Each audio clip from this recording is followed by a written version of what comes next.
We don't have to be like the world to reach the world. The world has to be like us. The world cannot help but be like us. We live in Christ's universe that operates according to his power, according to his personality.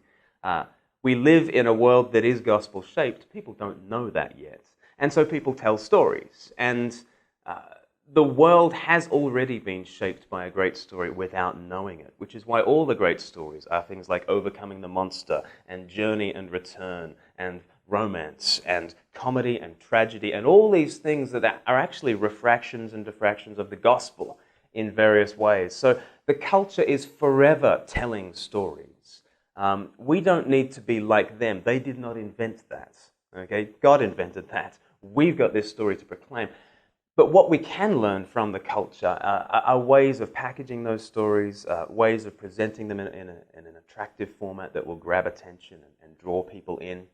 So there's much that we can learn from those who are telling stories in the culture, but they didn't invent it. And when we do this, it's not us capitulating to the culture. It's actually us calling out to the culture and saying, you like stories? Let me tell you a story. It begins with God, and here is, according to the stories that I like to tell, here is a God who is a father loving his son in the spirit, offering his son to the world, who overcomes the monster when he defeats Satan on the cross, who goes on a journey into the far country, who in the great romance marries his people, who in great tragedy dies on the cross, and in great comedy rises up again to give a happily ever after.